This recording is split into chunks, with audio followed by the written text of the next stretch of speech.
interest, perhaps obsession, with finding UFOs, but these things also captivated ancient civilizations too. We'll start with what's often referred to as one of the first recorded mentions of a potential UFO sighting, although its validity is firmly up for debate. The details are allegedly found in the Thule Papyrus, a document that it's claimed dates back to the Egyptian Empire. According to a translation of the papyrus by one Boris Tarakovils, an Italian-Russian Egyptologist, an unusual event unfolded during the reign of Pharaoh Thutmose III, which was between 1479 and 1425 BCE, almost 3,500 years ago. It's said that a circle of fire descended from the sky and that its mouth had a foul odor, although it didn't have a head. This bizarre object was described as about 15 feet across, and after several days was purportedly joined by more just like it, an apparent fleet of unexplained entities appearing as though out of nowhere and stretching across the sky, until one evening the objects rose in unison and moved south over the horizon, never to be seen again. Importantly, the authenticity of the papyrus itself remains very questionable, and so the UFO claim it reveals is met by many with skepticism too. The translation is actually of a secondary record of the papyrus itself, and the original source has long been lost. While the Thule Papyrus is yet to be officially validated, however, today's second ancient UFO sighting comes from a far more reputable source. Titus Livius, more commonly known as Livy, is considered one of the leading historians of ancient times. And while his histories do involve some mythological influences, his greatest work, The History of Rome, is considered one of the primary sources for understanding ancient Roman culture. In his work, Livy covers the great civilization's story from its legendary founding around 753 BCE all the way up to the year 9 BCE. And while it's also true that Livy's work features some anomalies, nothing is quite so peculiar as his recounting of the events of the Second Punic War.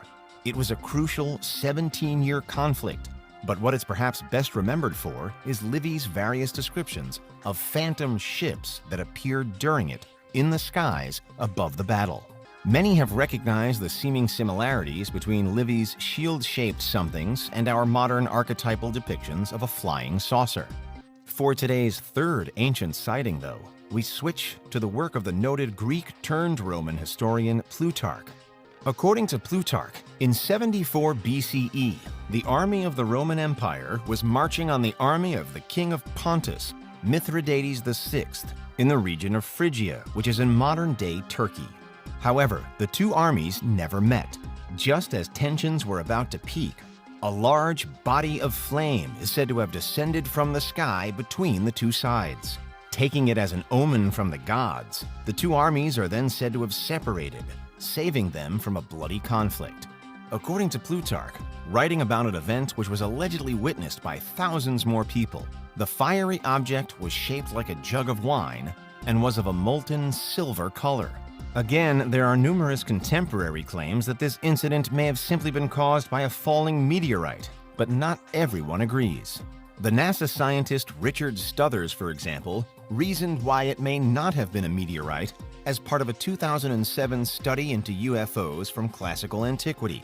Like Livy and Plutarch, Titus Flavius Josephus is another prominent historian of the ancient world.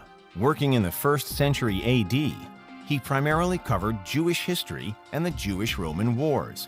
According to Josephus's account, near the beginning of the First Jewish-Roman War in 66 AD, groups of apparent soldiers and what appeared to be charging chariots were witnessed running in the clouds above the setting sun. An apocalyptic vision, perhaps. Referring to his own role in recording the event, Josephus himself foretold that what he had written may well go on to be understood as only myth or fable, but he insisted that this was no made-up story. Initially, then, the phenomenon was deemed by some to be a sign from God, but in more recent times, there's suggestion that Josephus's work may actually be a recording of an early sighting of an alien UFO. The soldiers were perhaps the aliens, the chariots were perhaps the spaceships. As with all potential UFO events mentioned today, however, there is of course plenty of skepticism, and no one can claim to know for sure. While the iconic terms of UFO and unidentified flying object date back only as far as the early 1950s, some level of human interaction with some form of inexplicable airborne vehicle seemingly dates back not just centuries, but thousands of years. There's no doubt that modern humans have an interest, perhaps obsession, with finding UFOs, but these things also captivated ancient civilizations too. We'll start with what's often referred to as one of the first recorded mentions of a potential UFO sighting, although its validity is firmly up for debate. The details are allegedly found in the Thule Papyrus, a document that it's claimed dates back to the Egyptian Empire.